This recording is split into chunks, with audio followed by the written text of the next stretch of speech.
Is last topic of our this course, integration by partial fraction. If you have a rational function like a polynomial over polynomial and you want to evaluate its integral, ठीक है, मतलब P over Q form में आपका rational function है. अगर ये rational function आपका proper है, by proper rational function I mean the degree of the denominator is greater than the degree of the numerator. But if the degree of denominator is less or equal to the degree of the numerator, then this would be a improper fraction. ठीक है, लेकिन proper में जो denominator की degree numerator से ज़्यादा होगी. So अगर ये proper rational function है तो उसको जब भी हमने इंटीग्रेट करना है तो वो यूज़ पार्शियल फ्रैक्शन डीकम्पोजिशन. ये मैं बताती हूँ क्या है पार्शियल फ्रैक्शन डीकम्पोजिशन का मतलब होता है कि आप उस रैशनल फंक्शन को मतलब कि डिवाइड कर देते हैं स्मॉलर, मतलब कि more simplified form of the rational function. Mean के फॉर एग्जांपल अगर रैशनल फंक्शन में डिनोमिनेटर में अगर हम उसके डिनोमिनेटर के फैक्टर्स बना लें, फॉर एग्जांपल 3 फैक्टर हैं तो 3 मीन के हम रैशनल फंक्शन लिखते हैं और दरमियान में प्लस या माइनस साइन होता है, मतलब जितने फैक्टर होते हैं फिर उतने ही हम उसके रैशनल फंक्शन बनाते हैं और उनको जब ऐड करके वापस एलसीएम लेते हैं तो वापस वही हमारा रैशनल फंक्शन आता है. ठीक है, ये आपने मैथ 101 में पढ़ा हुआ है, how to do partial fraction. यहाँ पे जो बस नई चीज़ ये है कि अब बस आपने उसको इंटीग्रेट करना है. इंटीग्रेशन भी नई चीज़ नहीं है, रूल सारे वो पुराने हैं. ठीक है, और पार्शियल फ्रैक्शन भी करना आपने 101 में पढ़ा हुआ, लेकिन यहाँ पर मैं दोबारा से एक तरह से मतलब हम करेंगे तो आपकी रिवीजन हो जाएगी. तो आप इसको मैथ 101 या एफएससी में भी आपने पढ़ा हुआ, वहाँ से भी आप रिवाइज़ कर सकते हो. स्टिल अगर नहीं याद आ रहा तो यहाँ से दोबारा आपकी उसकी रिवीजन हो जाएगी. तो सबसे पहले जो रूल है, हमने सबसे पहले देख लेना है डिनोमिनेटर की डिग्री ज़्यादा है न्यूमरेटर से कि नहीं. अगर ज़्यादा नहीं है तो फिर नहीं हम पार्शियल फ्रैक्शन लगा सकते. पहले हमें we have to do it long division. पहले हम लॉन्ग डिवीजन लगाएंगे. अगर तो डिनोमिनेटर की डिग्री कम है न्यूमरेटर से, लॉन्ग डिवीजन लगाएंगे. लॉन्ग डिवीजन लगाने के बाद उसको सिंप्लीफाई करेंगे. जब उसको हम सिंप्लीफाई करेंगे तो उसमें फिर एक टर्म हमारी प्रॉपर फ्रैक्शन बनेगी और फिर हम we can use the partial fraction. ठीक, तो सबसे पहले हमने डिग्री चेक कर लेनी है डिनोमिनेटर की, न्यूमरेटर से ज़्यादा है. उसके बाद क्या करना है, हमने डिनोमिनेटर के फैक्टर बना लेने हैं जितने मैक्सिमम फैक्टर बनते हैं. अगर फैक्टर जो है वो आपका लीनियर है, मतलब ये लीनियर है, ये ए एक्स प्लस बी मीन के डिनोमिनेटर में एक फैक्टर है, तो हम ये टेक्निक यूज़ करेंगे. लीनियर के लिए आपने खाली कांस्टेंट यूज़ करना है ए, और अगर लीनियर की कोई पावर के है तो यही स्टेप आपने रिपीट करना है. यही स्टेप मीन के constant divided by one factor, then another constant divided by this same factor, लेकिन उसकी पावर इंक्रीज़ होती जा रही है. पहले पावर 1 में है, फिर 2 है, और ये स्टेप तब तक इंक्रीज़ करना है जब तक आप इसकी पावर में ना पहुंच जाओ. For example if you have अगर डिनोमिनेटर में एक फैक्टर आपका है 2x प्लस 1 की पावर क्यूब, जब आप इसको लिखोगे, क्योंकि ये क्यूब है और ये अंदर वाली चीज़ क्योंकि लीनियर है, लीनियर के लिए कांस्टेंट यूज़ होता है ए, तो अब ये 2x प्लस 1 लिखेंगे. उसके बाद 3 तक है ना, 3 बार ये रिपीट होना है यही स्टेप. मीन के ए क्योंकि यूज़ हो चुका हुआ है, we will use another constant, we will write this linear term. लेकिन अब लीनियर टर्म की पावर इंक्रीज़ होगी. पहले 1 थी, अब ये 2 हो गई, और तीसरे में सी लिख लेंगे क्योंकि A B we already have used it. So अब ये क्यूब. ठीक है, तो लीनियर के लिए याद रखो दिस इज़ लीनियर. ये तो लीनियर की फर्दर पावर है. लीनियर के लिए we will use only A B C mean की only constant number. This is the rule for linear.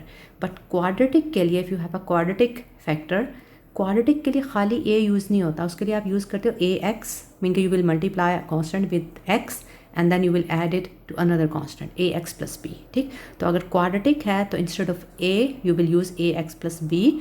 But again if you have the power of some quadratic तो you will repeat the same thing again and again up until जब तक आप ये के तक ना पहुंच जाओ. फॉर एग्जांपल अगर मेरे पास इस तरह से हो 2x² प्लस 5x प्लस 6 और इसकी पावर फॉर एग्जांपल 3 है. Since this is quadratic so I will use A x plus b, और यही चीज़ मैं नीचे लिखूँगी और इसकी पावर 1 से स्टार्ट करेंगे. क्योंकि ये 3 है तो 3 बार यही चीज़ रिपीट करनी है. पावर इसकी इंक्रीज़ होती जाएगी. नेक्स्ट टाइम 2 और थर्ड टाइम 3, और ए बी क्योंकि ऑलरेडी यूज़ हो चुके हुए हैं, इसमें आप फिर C X plus D use करोगे. अगले में E X plus F kind of this, या A1 A2 A3 कर दो अगर ए बी सी नहीं करना, मेरे डिफरेंट कांस्टेंट होने चाहिए. ठीक, तो यहाँ पे जो याद रखने वाली बात यह है कि अगर लीनियर है तो आपने ए यूज़ करना है, मतलब कि just a constant, you will use just a constant. And if you have a quadratic you will use constant into x plus another constant. ठीक, ये करने के बाद फिर हम मल्टीप्लाई करते हैं दोनों साइड पे जो डिनोमिनेटर होता है, डिनोमिनेटर वाली पूरी चीज़ से हम मतलब q से हम दोनों साइड पे डिवाइड कर देते हैं, सॉरी मल्टीप्लाई कर देते हैं। मल्टीप्लाई करने के बाद फिर आपने कोफिशिएंट्स फाइंड करने होते हैं। अगर तो सारे टर्म लीनियर हैं, लीनियर की केस में सबसे ईजी वे ये है कि हम उस जो लीनियर फैक्टर है उसके ज़ीरो निकाल लें। This is for linear. हाँ, जो मतलब कि जैसा इसका रियल ज़ीरो क्या आएगा, x आ जाएगा माइनस बी ओवर ए। रियल ज़ीरो क्या होता है कि हर लीनियर फैक्टर को, मतलब अगर दो लीनियर फैक्टर हैं, एक x माइनस वन है और x प्लस टू है, तो यहाँ से इसके रियल ज़ीरो मीन के इसको अगर मैं ज़ीरो के इक्वल रखूँ, x मेरा माइनस टू आ जाएगा और यहाँ से x आ जाएगा वन। तो जो अगर सारे फैक्टर लीनियर हैं या कुछ फैक्टर लीनियर हैं, तो लीनियर की केस में ईजीएस्ट वे ये होता है कि आप ये नंबर उस इक्वेशन में पुट कर दो। ये आपको एग्जांपल में भी ज़्यादा क्लियर होगा, ये नंबर पुट कर दो। लेकिन अगर लीनियर फैक्टर नहीं है, हैं ही सारे क्वाड्रेटिक, फिर ये मेथड ऑफ कोर्स आप लीनियर से इजीली निकाल सकते हैं, क्वाड्रेटिक से इस तरह नहीं निकालेंगे। क्वाड्रेटिक के लिए हम कोफिशिएंट कंपेयर करेंगे, वो ज़्यादा सूट करता है। अब हम एग्जाम्पल देख लेते हैं। अच्छा, इसमें एक बात का ख्याल रखना बस, आप पार्शियल फ्रैक्शन अप्लाई करने के लिए you need more than one factor in the denominator. अगर नीचे एक ही फैक्टर है तो उस पर अगर पार्शियल फ्रैक्शन लगा, पार्शियल फ्रैक्शन का क्या मतलब होता है, उसको हम डीकम्पोज कर रहे हैं इनटू सिंपलर पार्शियल फ्रैक्शन। जब उसमें है ही एक फैक्टर, उसने फर्दर क्या डीकम्पोज होना है, उसने तो एक ही फैक्टर में रहना है। तो इसलिए एक से ज़्यादा फैक्टर नीचे होगा, then you can apply the partial fraction. Here if you see, अब यहाँ पे इंटीग्रेशन को अभी भूल जाओ, अभी सिर्फ ये जो चीज़ है इसकी हम पार्शियल फ्रैक्शन करना चाह रहे हैं। अगर मैं इसको क्वाड्रेटिक कंसीडर कर लूँ, अगर मैं इसको लीनियर फैक्टर ना बनाऊँ, if I consider it as a quadratic और मैं लिखूँ A x plus B, since it's a quadratic I will use not only a constant, I will use constant into X then plus another constant. So अगर मैं इसको यूँ करके solve करना शुरू कर दूँ, एंड में आंसर कुछ भी नहीं आएगा तो वापस यही हो जाएगा, क्योंकि एक फैक्टर है नीचे। जो भी क्वाड्रेटिक का रूल है, लीनियर का है, जो भी है, मोर देन वन फैक्टर होने चाहिए in order to apply that. तो इस वजह से क्वाड्रेटिक का तो यहाँ हम यूज़ नहीं कर सकते डायरेक्टली, क्योंकि हमारे पास एक ही फैक्टर है फर्द अभी, तो पावर भी नहीं है, पावर भी उसकी वन है। पावर टू होता तो उसका मतलब वो दो बार मल्टीप्लाई हो रहा है आपस में, लेकिन पावर भी वन है। तो इसको पहले हम लीनियर, इसके हमने फैक्टर बना लिए लीनियर में। अब ये दो फैक्टर बन गए लीनियर में, ठीक। और डिग्री तो नज़र आ रही है क्योंकि q की p से ज़्यादा है, इम्प्रॉपर फ्रैक्शन है, सॉरी प्रॉपर रैशनल फंक्शन है, तभी तो हम पार्शियल फ्रैक्शन लगा रहे हैं, क्योंकि डिनोमिनेटर की डिग्री 2 है और न्यूमरेटर की डिग्री 0 है, क्योंकि वहाँ पे x नहीं है, x की पावर 0 है। लीनियर फैक्टर बनाए। अब क्या तरीका होता है, दो फैक्टर हैं हमारे पास, एक ये और एक ये। फैक्टर का क्या तरीका था, लीनियर के लिए आप a यूज़ करते हो, क्वाड्रेटिक के लिए ax प्लस b। तो ये जो फर्स्ट वाला भी लीनियर है, सेकंड वाला भी लीनियर है, और दोनों एक एक बार ही है, मतलब दोनों की पावर 1 है। तो पहले के लिए a यूज़ हुआ, उसके नीचे देखो ना x माइनस वन, रिपीट नहीं करना क्योंकि इसकी पावर 1 थी। अगर इसकी x माइनस वन होल की पावर 2 होती तो आप दो बार ये चीज़ लिखते, एक a over x minus one, फिर b over x minus one की होल स्क्वायर, ठीक। लेकिन अब ये एक बार है, उसको हमने एक बार लिखा, बस इस फैक्टर की बारी ख़त्म। अब नेक्स्ट फैक्टर की बारी आई, वो भी क्योंकि लीनियर है, उसके लिए भी just we will use a constant, since a we already have used it, we can not use the same constant again, so we will choose another constant, ठीक है। Then x plus two. तो first step ये होता है कि आपने उसको इस रूल के मुताबिक लिख लेना होता है, ये जो टेबल है। ये लिखने के बाद then you will multiply both sides with the whole denominator. Whole denominator कौन सा, ये जो है, इससे आपने ये जो आपका जो मेन पार्शियल फ्रैक्शन था, ये जो था, इसके होल डिनोमिनेटर में जो भी चीज़ है उससे दोनों साइड पे मल्टीप्लाई करोगे। जब दोनों साइड से मल्टीप्लाई करोगे तो ये तो इस साइड से कैंसिल हो गया, यहाँ पे 1 बच गया, इसमें भी मल्टीप्लाई होगा। जब इससे मल्टीप्लाई होगा, क्योंकि ये वाली चीज़ आप इससे मल्टीप्लाई कर रहे हो, ये x माइनस वन तो कैंसिल हो जाएगा, तो रिमेनिंग थिंग जो a के साथ मल्टीप्लाई होगा वो x प्लस टू आएगा। सिमिलरली b में जब मल्टीप्लाई होगा तो उसमें x प्लस टू कैंसिल हो जाएगा नीचे से, और ऊपर x माइनस a आएगा, ठीक। यहाँ तक दोबारा देख लो हमने क्या किया। हमने पहले ये जो रैशनल फंक्शन है, इसके हमने डिनोमिनेटर के फैक्टर बनाए, फिर हमने वो रूल लगाया पार्शियल फ्रैक्शन का, उसके बाद हमने मल्टीप्लाई कर दिया दोनों साइड पे इसके डिनोमिनेटर से। अब ये हमारी इक्वेशन आई है, ठीक।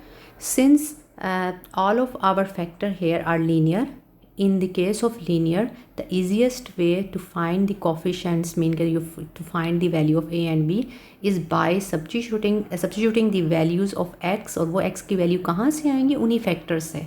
फैक्टर मतलब एक x प्लस टू था, वहाँ से आ जाएगा x -2 आ जाएगा, और एक था x -1, वहाँ से x की वैल्यू 1 आ जाएगी। तो ये दो नंबर हमने इन फैक्टर से निकाले हैं। अब इन दो नंबर को आपने इक्वेशन नंबर 1 में बारी बारी सब्स्टिट्यूट करना है x की जगह। जब x की जगह इसमें पुट करोगे, फॉर एग्ज़ाम्पल जब x में 1 पुट करूँगी तो ये वाली चीज़ कैंसिल आउट हो जाएगी, क्योंकि 1 - 1 0, तो यहाँ पर 1 आ जाएगा, तो ये हो जाएगा 3, तो a की वैल्यू आ जाएगी 1/3, तो a की वैल्यू आ जाएगी 1/3, ठीक। और जब मैं -2 पुट करूँगी तो ये वाली चीज़ कैंसिल हो जाएगी, माइनस, और यहाँ पर 2 - 1 1, सो b की वैल्यू आ जाएगी 1 ही है,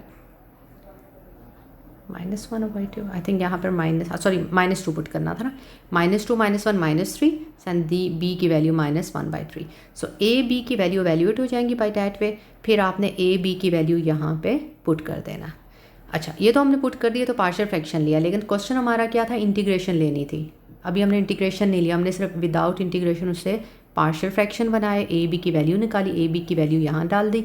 अब क्योंकि ये चीज़ इसके इक्वल है, बजाय इसके कि हम इसकी इंटीग्रेशन लें, हम इसकी इंटीग्रेशन लेंगे, क्योंकि these two are equal, by partial fraction equal है ना। तो अब जो मेन हमारी इंटीग्रेशन क्वेश्चन ये था, इसके जब हमने फैक्टर बनाए थे ये था, उसको जब हमने पार्शियल फ्रैक्शन में लिखा तो यूँ लिखा।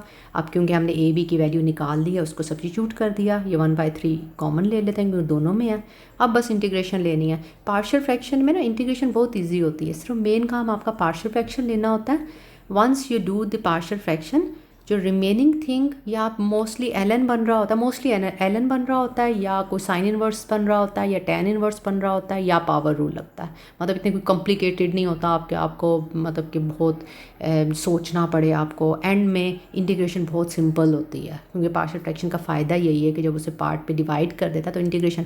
अब इसकी इंटीग्रेशन देखो, नीचे वाले का डेरिवेटिव ऊपर है तो ln ऑफ दिस थिंग, और इसका भी ln ऑफ डिनोमिनेटर। और यहाँ पे बस ये आंसर ये भी ठीक है और ये भी ठीक है, इसमें जस्ट ln की प्रॉपर्टी यूज़ की, जब माइनस हो तो डिवाइड हो जाता है। Okay, in example number 2 we see that, ये भी उसी तरह करना है। First, you will see that whether you can apply the partial fraction over here or not. You will see the degree of the denominator. In this case, degree of the denominator is 2 because x into x will be x squared, and the degree of the numerator is 1. So, degree of denominator is greater than the degree of numerator. You can apply the partial fraction. You have two factors. Both are linear. So, for linear, you will use a for the first linear factor and the b for the second one. Okay. यहाँ पे integration sign नहीं है, ये by mistake आया हुआ है, ठीक है।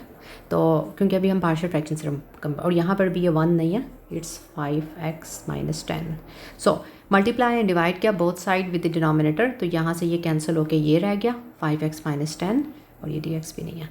और यहाँ पर x - 4 will be cancel out when you multiply this thing with this first term. So ये x - 4 तो कैंसिल हो जाएगा, लेकिन x + 1 इसके साथ आएगा।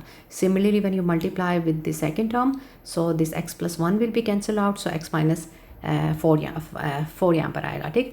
उसके बाद क्योंकि दोनों factor just like previous example both are linear, तो लीनियर के लिए ईजीएस्ट वे ये होता है कि यहाँ से हम जीरोस निकाल लें, तो एक वैल्यू जब यहाँ से निकालेंगे -1 आएगा, दूसरे से 4 आएगा। अब इनको बारी बारी इसमें पुट करना है।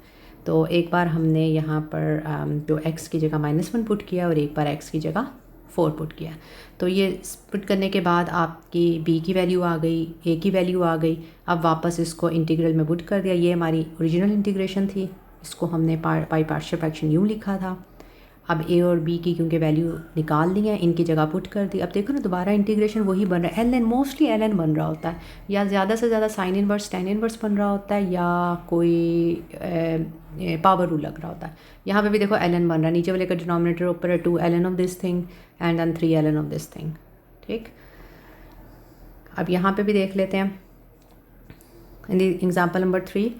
अगर आप देखो, पहले हमें, क्योंकि डिनोमिनेटर में मैंने कहा फैक्टर 1 से ज़्यादा होना चाहिए, पहले तो डिनोमिनेटर में जो भी चीज़ है आप उसकी डिग्री देखो न्यूमरेटर से ग्रेटर है कि नहीं। The degree of the denominator is greater than degree of numerator, so you can apply the partial fraction, so it's because it's a proper rational function.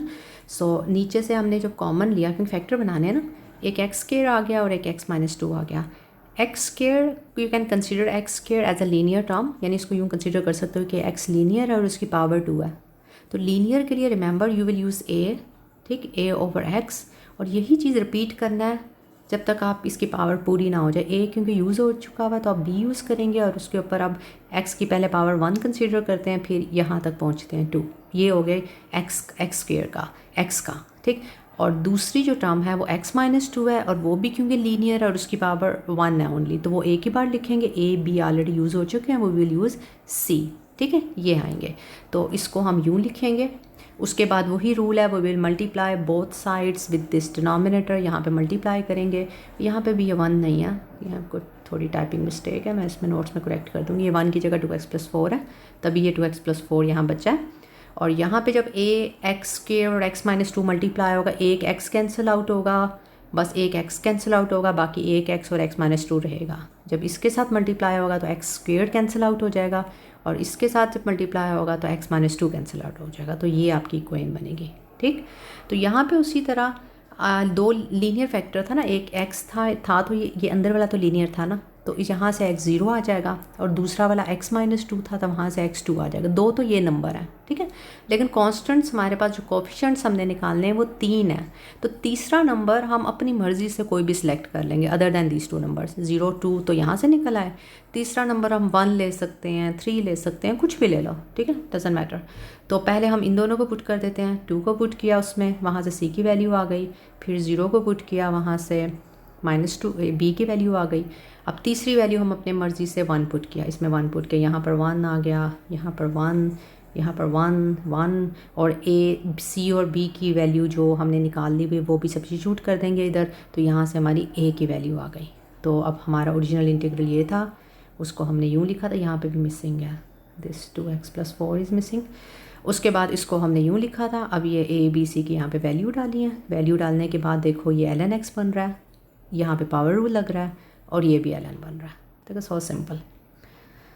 अब क्वाड्रेटिक वाला भी एक कर लेते हैं। In example number I think 4 is 1 quadratic 1 linear, in example number 5 both are quadratic. ये easy है, ये आपने खुद देख लेना एग्जांपल नंबर 4, बस इसका रूल स्टार्ट में देख लेते हैं कैसे किया। इसके हमने पहले फैक्टर बनाए, इन दोनों से x² कॉमन लिया, यहाँ से कुछ भी नहीं कॉमन लिया, जब दोबारा से कॉमन लिया तो ये बन गया। ये आप फैक्टर बना के देख लो ना, ये इसके फैक्टर बन रहे हैं कॉमन लेके, simple. First factor is quadratic है क्योंकि x² + 1, तो क्वाड्रेटिक के लिए आप a यूज़ नहीं करते। For quadratic you will use ax + b। तो फर्स्ट डिनोमिनेटर के ऊपर आप लिखोगे ax + b, और सेकंड वाला लीनियर है उसके ऊपर आप c लिखोगे क्योंकि a और b ऑलरेडी यूज़ हो चुके हैं। बाकी वही मेथड है कि we will multiply and divide by this denominator. यहाँ से आपकी ये बचेगा, यहाँ से ये b इसके साथ मल्टीप्लाई होगा, तो x² + 1 cancel out, and from here this 3x-, तो ये बचेगा। अब इसमें आपने सब्स्टिट्यूट करना है। अब इसमें एक क्वाड्रेटिक है, एक लीनियर है। लीनियर से तो चलो हम x की वैल्यू निकाल लेंगे 1/3, क्वाड्रेटिक से नहीं निकालते क्योंकि क्वाड्रेटिक से इसमें निकलेगा भी नहीं क्योंकि वो कॉम्प्लेक्स में आएगा। तो लीनियर से सिर्फ हम निकालते हैं, और उसको इसमें हमने पुट कर दिया। यहाँ से ये निकालने के बाद इसमें पुट किया, यहाँ से c की वैल्यू आई, ठीक। क्वाड्रेटिक के लिए बाकी कहाँ से निकालें, a और b कहाँ से निकालें? आप अपनी मर्ज़ी से भी कोई 2 नंबर ले सकते हो, लेकिन क्वाड्रेटिक के लिए ईजीएस्ट वे ये होता है कि हम कोफिशिएंट कंपेयर कर लें। अपनी मर्ज़ी से 2 नंबर ले लें, वो थोड़ा कॉम्प्लिकेटेड हो जाता है calculation I think some time. तो इस वजह से बेटर यही है कि क्वाड्रेटिक में हम कोफिशिएंट्स कंपेयर करें। अब कोफिशिएंट कैसे कंपेयर करना है, ये जो इक्वेशन है इसमें एक तो c की वैल्यू यहाँ रिप्लेस कर दो, उसके बाद ये वाली साइड सारी ओपन कर लो, ठीक। ये नेक्स्ट स्टेप में आई विल शो यू। यहाँ पे मैंने जो राइट हैंड साइड को ओपन कर लिया, मतलब जो ब्रैकेट्स को आपस में मल्टीप्लाई करके ओपन कर लिया, उसके बाद फैक्ट मतलब अलग कर लिया, यानी x² को अलग कर लिया, x² से कॉमन ले लिया, x से कॉमन ले लिया, और जो कांस्टेंट है उनको मतलब अलग अलग कर लिया, x² वालों को अलग कर लिया, x वालों को अलग कर लिया, कांस्टेंट को अलग कर लिया। अब हम कोफिशिएंट्स कंपेयर करते हैं और बोथ साइड। कोफिशिएंट्स मीन के यहाँ पर भी एक x² है और इधर भी x² है।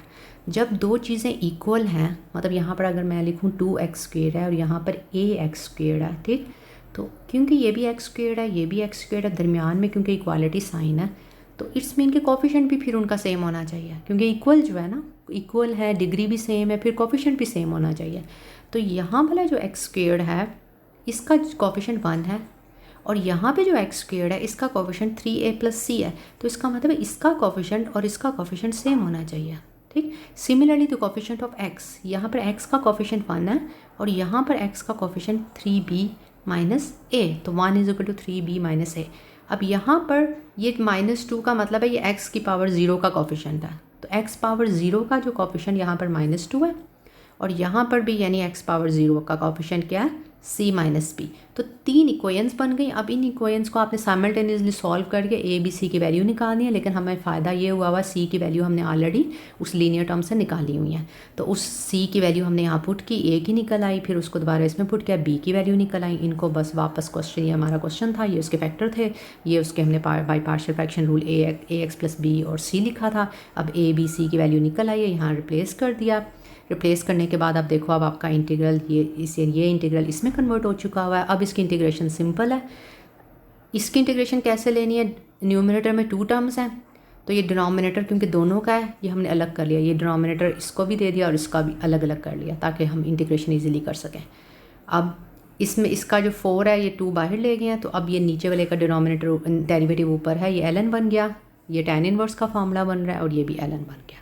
ठीक है, एंड में आप देखो इंटीग्रेशन बहुत सिंपल है, या ln बन रहा है या बस इन्वर्स फार्मूला बन रहा है। मेन काम आपका पार्शियल फ्रैक्शन लेना है, और वो भी कोई इस कोर्स में कोई न्यू चीज़ नहीं है। This is from 101 and from FSC, वो आपने ऑलरेडी किए हुए हैं। अब एक कर लेते हैं जो उसमें टोटली क्वाड्रेटिक है, लीनियर टर्म कोई नहीं है, तो इसमें आपने वो एक वैल्यू भी नहीं निकलेगी, इसमें आपने सारे कंपेयरिंग कोफिशिएंट से निकालने हैं। 2 फैक्टर हैं, दोनों क्वाड्रेटिक हैं, पहले के लिए ax प्लस बी, दूसरे के लिए cx प्लस टी। फिर उसी तरह आपने उस पर डिवाइड कर दिया, डिनोमिनेटर पे दोनों साइड पे डिवाइड कर दिया। उसके बाद अब क्योंकि वैल्यू लीनियर से तो हमें हमारे पास कोई आई नहीं है, लीनियर टर्म नहीं है, तो कोफिशिएंट्स कंपेयर करना है। कोफिशिएंट कंपेयर करने का तरीका ये होता है कि पहले हम इसको ओपन कर लेते हैं, इन सब ब्रैकेट्स को मल्टीप्लाई करके ओपन कर लिया, क्यूब वाले को अलग कर लिया, स्क्वायर वाले को अलग कर लिया, एक्स वाले को अलग कर लिया और एक्स पावर 0 वाले को अलग कर लिया। उसके बाद कोफिशिएंट्स कंपेयर किया। यहाँ पे जो एक्स क्यूब का जो कोफिशिएंट बनना है, तो यहाँ पर a plus 2c, similarly x square का कोफिशिएंट एंड एक्स का कोफिशिएंट एंड एक्स पावर 0 का कोफिशिएंट। 4 इक्वेशंस हैं, आपने इन 4 इक्वेशंस को आपस में दो करके साइमल्टेनियसली सॉल्व करके आपने a b c d की वैल्यू निकालनी। जिस तरह कैसे निकालोगे, आप देखो इक्वेशन नंबर 1 में a और c हैं और 3 में भी a और c है। इसका मतलब इक्वेशन नंबर 1 एंड 3 को सॉल्व कर लो। कैसे सॉल्व करें कि अगर मैं 3 को 2 से मल्टीप्लाई कर दूँ, ये 10 हो जाएगा, ये 2, और फिर मैं उसको 1 से सब्ट्रैक्ट कर दूँ तो ये 2c के साथ कैंसिल हो जाएगा बाय एलिमिनेशन मेथड ना, तो a की वैल्यू आ जाएगी। तो 2 करके आप इसे सॉल्व कर लो। इसी तरह यू कैन सॉल्व 2 विद 4 क्योंकि bd है, तो 1 एंड 3 को जब सॉल्व करोगे वहाँ से a और c की वैल्यू आ जाएगी। जब आप 2 एंड 4 को सॉल्व करोगे b एंड d की वैल्यू आ जाएगी। ये वैल्यूज़ बस हमने यहाँ डाल दी इस तरह। उसके बाद इसका 1/9 बाहर चला गया, नीचे वाले का डेरिवेटिव ऊपर है, ये ln बन गया, ये भी ln बन रहा है और ये ln नहीं बन रहा क्योंकि ऊपर 2x नहीं है ना, तो ये हमारा tan इनवर्स बन रहा है। ठीक, अच्छा अब एक लास्ट एग्जांपल कर लेते हैं इम्प्रॉपर फ्रैक्शन की। ये सारे रूल्स तो हमने किए ना अभी कि आपका proper fraction, I mean the degree of the denominator is greater then the degree of the numerator, but what about if the degree of the denominator is less than the degree of the यहाँ पे dx is missing, the degree of the denominator is less than the degree of the numerator, then you cannot apply the partial fraction. First you have to do the long division. long division आपको I think आता है, ये आपने 101 में भी पढ़ा हुआ है और आपने FSC में किया हुआ है। इसको इस पर डिवाइड करोगे, ये क्वोशंट है, मतलब ये जो चीज़ ऊपर आती है और ये नीचे जो उसका रिमाइंडर है, तो हम किस तरह लिखते हैं, quotient plus remainder divided by dividend. ठीक, divisor sorry, the quotient plus remainder divided by divisor. ठीक, तो ये कहाँ से आया ये आप देख लो, अगर ना आप समझ लगे तो आई विल एक्सप्लेन इट अलग से, लेकिन आप पहले देख लो इसकी समझ आई है कि नहीं, otherwise I will explain it ठीक in maybe discussion session. So and then ये क्योंकि ये अब इसके इक्वल आ गया तो इसकी इंटीग्रेशन लेने के बजाय अब हमने इसकी इंटीग्रेशन लेनी है। इसमें ये फर्स्ट 2 टर्म की तो बहुत ईजी है इंटीग्रेशन, 3x³ + 3 + x आ जाएगा, वो 3 के साथ कैंसिल हो गया। अब सेकंड टर्म की जब हमने इंटीग्रेशन लेनी है, second term is now a proper rational function क्योंकि अब degree of the denominator is greater then the degree of the numerator, और ये एग्जैक्टली वो एग्जांपल नंबर 1 है। एग्जांपल नंबर 1 में हमने इसको देखा है किस तरह सॉल्व करना था। इसके हमने पहले फैक्टर बनाए थे, फैक्टर बनाने के बाद दोनों लीनियर हैं, ए बी यूज़ किए थे, मल्टीप्लाई कर दिया दोनों साइड पे, फिर क्योंकि लीनियर है वहाँ से हमने एक्स की वैल्यू निकाल के इसमें पुट की, ए और बी की वैल्यू आ गई थी, ए बी की वैल्यू को पुट की थी और ये हमारा आंसर आया था। ये आंसर आने के बाद हमने यहाँ पे इसकी वैल्यू सब्स्टिट्यूट कर देनी है।